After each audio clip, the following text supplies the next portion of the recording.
Sir ಏನು ವಿಶೇಷ sir ಇವತ್ತು ಎಡೆ ಜಾತ್ರೆದು? ಈ ವಿಶೇಷ ಇವತ್ತು ಎಡೆ ಜಾತ್ರೆ ಅಂತ ಮಾಡ್ತಾಯಿದ್ದೀವಿ ಸರ್.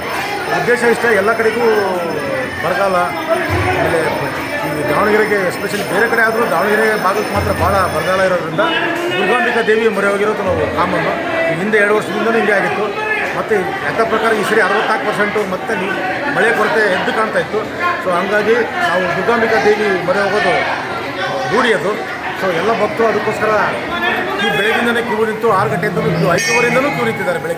ಬೆಳಗ್ಗೆ ಎಲ್ಲ ಯಥ ಪ್ರಕಾರ ಅಭಿಷೇಕ ತಾಯಿಗೆ ಜನಗಳೆಲ್ಲ ಕ್ಯೂ ನಿಂತು ದರ್ಶನ ಮಾಡಿದ್ದಾರೆ ಪೂರ.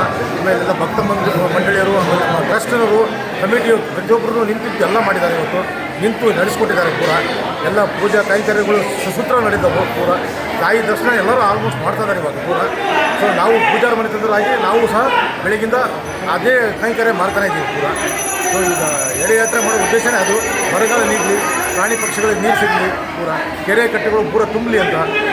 ಸರ್ ಏನು ಹಿಂದೆ ಯಾವಾಗ ಮಾಡಿದ್ರಿ ಸರ್? ಮೊದಲು 2 ವರ್ಷದಿಂದ ಮಾಡಿದ್ವಿ ನಾವು. ಮಳೆ ಆಗಿ 2 ವರ್ಷದಿಂದ ಮಳೆ ಬಂದಾಗ ಜಾತ್ರೆ ಆಗಿ ತಿಂಗಳು ಮಳೆ ಬಂದಿತ್ತು. ಮಳೆ ಬರುತ್ತೆ. ಆಮೇಲೆ ಸಂಜೆ ಹಾಕೋದು ವಾಡಿ ಇದೆ.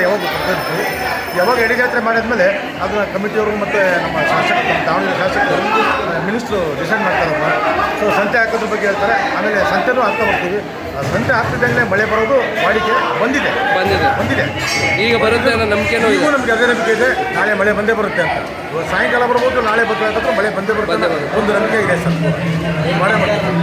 ಎಲ್ಲ ಭಕ್ತಿಗೆ ಒಳ್ಳೇದಾಗಲಿ, ಊರಿಗೆ ಒಳ್ಳೇದಾಗಲಿ ಅನ್ನೋ ಉದ್ದೇಶ ಇಟ್ಕೊಂಡ್ರೆ ನಾವು ಎಡೆ ಜಾತ್ರೆ ಮಾಡ್ತಾರೆ. ನಿಮ್ಮ ಹೆಸರು ಸರ್? ನನ್ನ ಪೂಜಾ ರುದ್ರಮೂರ್ತಿ ಅಂತ. ಎಲ್ಲ ಭಕ್ತಿಗೆ ಒಳ್ಳೇದಾಗಲಿ ಸರ್, ಎಲ್ಲರಿಗೂ ಒಳ್ಳೇದಾಗಲಿ, ನಿಮ್ಮ ಚಾನಲ್ಗೂ ಒಳ್ಳೇದಾಗಲಿ.